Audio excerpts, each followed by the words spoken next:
Hello friends, super magic રસોઈમાં મિત્રો હું આપનું સ્વાગત કરું છું. આજે હું લીલી મકાઈના દાણાના નાસ્તાની રેસીપી લઈને આવી છું મિત્રો. તો તમને ચોક્કસ મારો વિડીયો ગમશે તો ગમે તો લાઈક કરજો, શેર કરજો અને સબસ્ક્રાઇબ કરવાનું તો ભૂલતા જ નહીં. તો નાસ્તાના ઇન્ગ્રેડિયન્ટ પણ બતાવી દો. એમાં મેં જો લીલી મકાઈના દાણા હાથેથી આપણે કોઈ પણ જાતના સાધન વગર મેં કાઢ્યા છે. મેં તમને આની પહેલા રેસીપી બતાવી જ છે વિડીયો. અને એ 2 કપ લીધા છે. અને કેપ્સિકમ છે, અને લીલી ડુંગળીના પાન છે, ધાણાભાજી છે, કાંદા છે, પછી કોર્નફ્લોર છે, ચોખાનો લોટ છે, સંચર છે, શેકેલ જીરાનો પાવડર છે, ચાટ મસાલો છે, લીંબુનો રસ છે, કારા મરીનો પાવડર છે, લાલ મરચું છે, મીઠું છે અને તળવા માટે તેલ અને પછી પાણીનો ઉપયોગ આપણે કરશું. એટલે આટલા ઇન્ગ્રેડિયન્ટ આપણે લેશું. તો મિત્રો અત્યારે મેં 2 કપ લીલી મકાઈના દાણા લીધા છે. એને આપણે ગેસ ઓન કરીને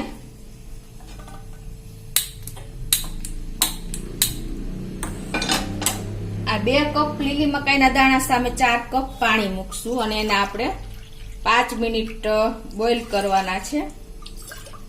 જો આપણે આ બોઇલ કરશું ને તો જ એનો એકદમ સરસ ઉપરથી ક્રન્ચી અને અંદરથી જ્યુસી એવો આપણો નાસ્તો તૈયાર થશે.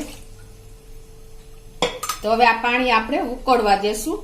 અને મિત્રો બીજું કે આપણે જ્યારે હોટલમાં જઈએ છીએ ત્યારે આપણને સ્ટાર્ટર આપે છે, એમાં આપણે એકદમ ક્રન્ચી કોર્ન હોય છે જે અંદરથી જ્યુસી અને ઉપરથી એકદમ ક્રન્ચી હોય છે. એવો જ આપણે આજે આ નાસ્તો બનાવવા જઈ રહ્યા છીએ. તો તમે એન્ડ સુધી મારા વિડીયો સાથે જોડાયેલા રહેજો. તો જો આપણે આટલું પાણી ઉકાળવાનું છે. આ પાણી ઉકળી ગયા પછી આપણે હવે આ જે 2 કપ દાણા લીધા છે મકાઈના એ આમાં નાખી દેશું.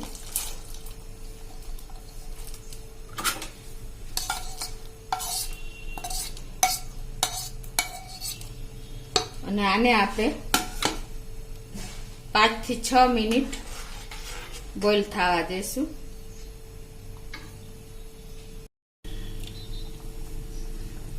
તો જો 5 થી 6 મિનિટ થઈ ગઈ છે અને આપણો દાણો જો પણ એકદમ બોઇલ થઈને અને ફ્લફી થઈ ગયો, એટલે કે ફૂલી ગયો છે. તમે જોઈ શકો છો બધા દાણા જો હવે એકદમ ઉપસી ગયો છે. તો હવે આપણે ગેસ બંધ કરી દેશું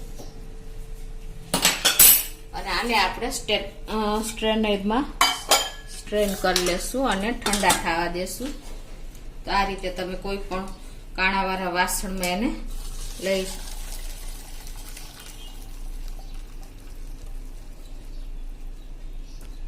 તો હવે આને આપણે ઠંડા થવા દેશું.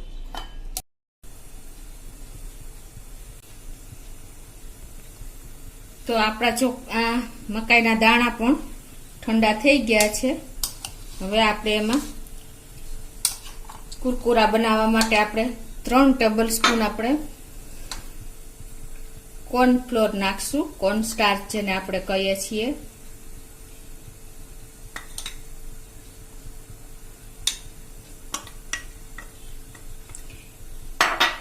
એક ટેબલ સ્પૂન આપણે ચોખાનો લોટ નાખશું ને એને આપણે મિક્સ કરી લેશું સરસ, દાણા સાથે કોટિંગ થઈ જાય એ રીતે.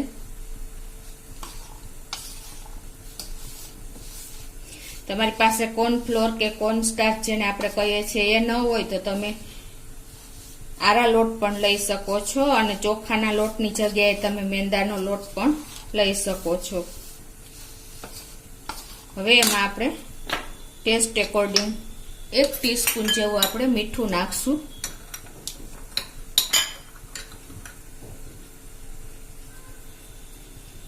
અને અડધી ટીસ્પૂન આપણે એકદમ ટેસ્ટી બનાવવા માટે લાલ મરચું પાવડર નાખશું. અને 1/4 ટીસ્પૂન આપણે કાળા મરીનો પાવડર નાખશું. જે આપણે હોટલમાં આપણે મિત્રો કોર્ન સ્ટાર્ચ ખાઈએ છીએ ને કુરકુરા, એકદમ એમાં એકદમ રેશિયો જો પરફેક્ટ હશે ને તો જ આ બરાબર થશે. અને એનું સિક્રેટ ઇન્ગ્રેડિયન્ટ મિત્રો કોર્નફ્લોર અને આ ચોખાનો લોટ છે. એ પણ તમે ખાસ નોટ કરજો. અને જો તમને આવું પાવડરી લાગે તો તમારે થોડું એવું પાણી નાખી દેવાનું, ચમચી જેવું.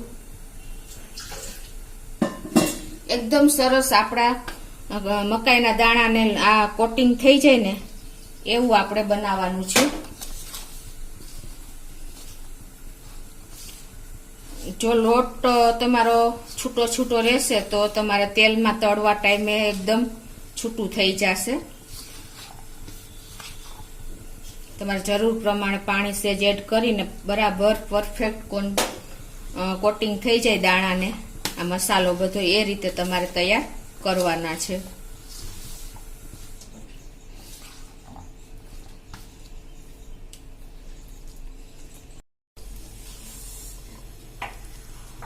આ રીતે જો પરફેક્ટ આપણે કોટિંગ થઈ ગયું છે દાણા ઉપર કોર્નફ્લોર ને મસાલા અને ચોખાના લોટનું.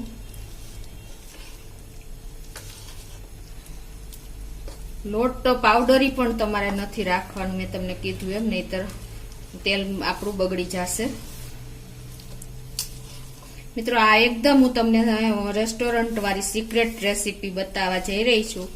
પરફેક્ટ મેજરમેન્ટ અને સિક્રેટ ઇન્ગ્રેડિયન્ટ મેં તમને કીધું એ કોર્નફ્લોર અને રાઈસ નો લોટ, એ બંને સિક્રેટ ઇન્ગ્રેડિયન્ટ, એટલે જ આપણા ક્રિસ્પી બને છે, એકદમ કુરકુરા બને છે. તો હવે આ બાજુ મેં તેલ પણ ગરમ કરવા મૂકી દીધું છે અને આપણું તેલ પણ પરફેક્ટ ગરમ થઈ ગયું છે. આપણે એકદમ પેલા ફૂલ તાપે આપણે તેલ ગરમ કરી લેવાનું છે અને પછી આપણે તરવા ટાઈમે ગેસની ફ્લેમ મીડિયમ રાખવાની છે, નહીતર આપણે જે કોર્નના દાણા તરશું ને, મકાઈના દાણા, એ ફૂટશે ને.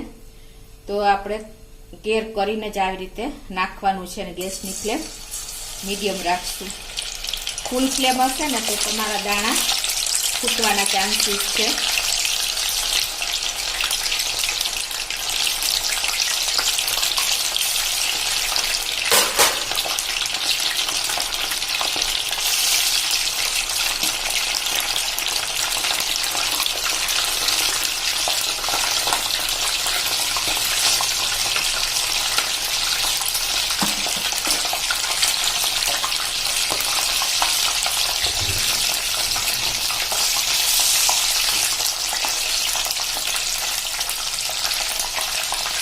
અને જો કદાચ તમારે તેલમાં દાણા ખૂટે ને તો તમારે આ રીતે એને ઢાંકી દેવાના, આ રીતે, એટલે આપણે તેલ ઉડે નહીં.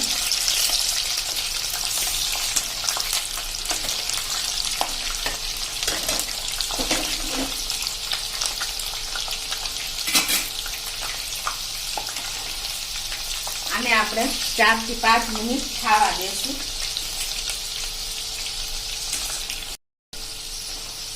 તો આ રીતે જો એકદમ ક્રિસ્પી થાય ત્યાં સુધી આપણે એને તરવાના છે. અને આપણે હવે રેડી થઈ ગયા છે તો આપણે એને લઈ લેશું.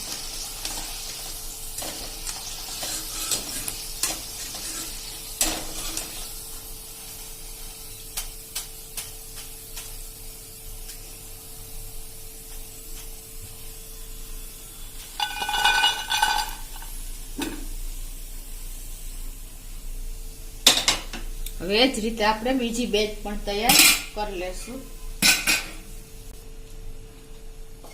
તો હવે એમાં જો તમને હાથેથી ડર લાગતો હોય ને તો તમે આ રીતે ચમચેથી પણ નાખી શકો છો. ગેસની ફ્લેમ મિત્રો મેં તમને કીધું એમ મીડિયમ જ રાખવાની છે. ફૂલ ફ્લેમ ઉપર આપણે ઉડવાના ચાન્સીસ છે, તેલ ઉડવાના.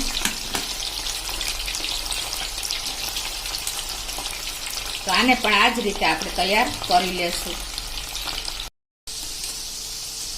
તો જો આપણા બધી બેચ તૈયાર થઈ ગઈ છે તરાઈને.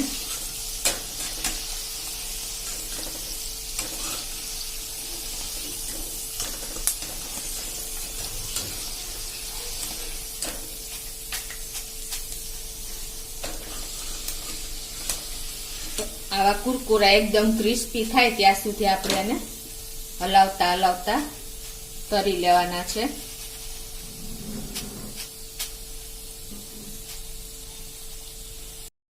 તો તો મિત્રો એકદમ આપણા જો ક્રિસ્પી અને કુરકુરા, તમને અવાજ પણ આવતો હશે, એકદમ ક્રન્ચી આપણા મકાઈના દાણા નાસ્તો તૈયાર થયો છે. તમને ખ્યાલ પણ આવી જતો હશે મિત્રો. તો હવે આપણે એનું મસાલા સિઝનિંગ કરી લઈએ તૈયાર.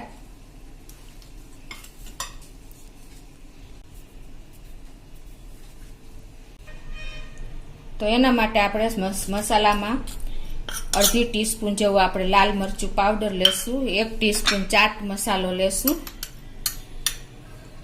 અડધી ટીસ્પૂન રોસ્ટેડ પાવડર લેશું જીરાનો, અને અડધી ટીસ્પૂન આપણે એકદમ ચટાકેદાર બનાવવા સંચર પાવડર લેશું, અને એમાં આપણે ટેસ્ટ એકોર્ડિંગ અડધી ટીસ્પૂન જેવું મીઠું નાખશું, અને આ બધું આપણે સરસ મિક્સ કરી લેશું.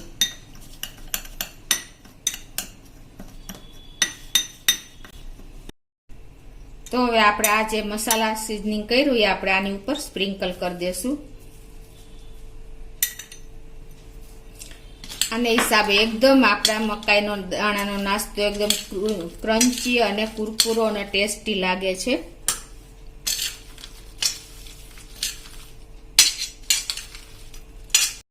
હવે એમાં આપણે એકદમ ટેસ્ટી ચટાકેદાર બનાવવા અડધા લીંબુનો રસ નાખી દેશું.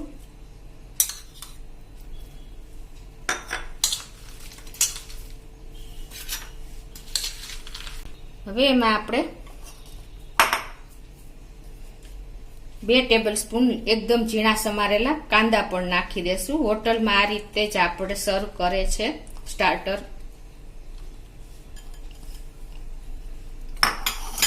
અને 1 ટેબલ સ્પૂન જેવા આપણે કેપ્સિકમ સમાયેલું છે ઝીણું એકદમ, એ પણ નાખી દેશું.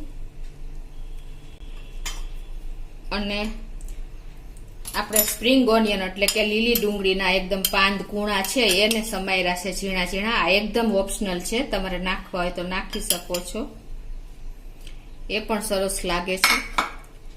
અને ઉપરથી આપણે થોડી એવી ધાણા ભાજી નાખશું.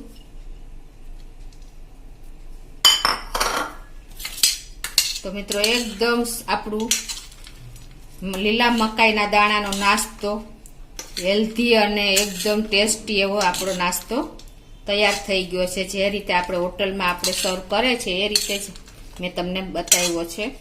તમે જોઈ શકો છો, જોઈને મોઢામાં પાણી આવી જાય છે ને મિત્રો, એવો એકદમ ચટાકેદાર આપણો નાસ્તો તૈયાર છે. તો હવે એને આપણે સર્વ કરી લેશું. તો હવે એને આપણે આ રીતે સર્વ કરી દઈએ. ઉપરથી આપણે થોડું કાંદા નાખી દેશું ડેકોરેશન માટે, થોડાક કેપ્સિકમ, થોડીક સ્પ્રિંગ ઓનિયન અને થોડી એવી ધાણા ભાજી. તો મિત્રો એકદમ આપણે લીલી મકાઈના દાણાનો નાસ્તો ક્રન્ચી અને એકદમ જ્યુસી એવો તૈયાર થયો છે. તો તમને ચોક્કસ મારો વિડીયો ગમે તો લાઈક કરજો, શેર કરજો અને સબસ્ક્રાઈબ કરવાનું તો ભૂલતા જ નહીં.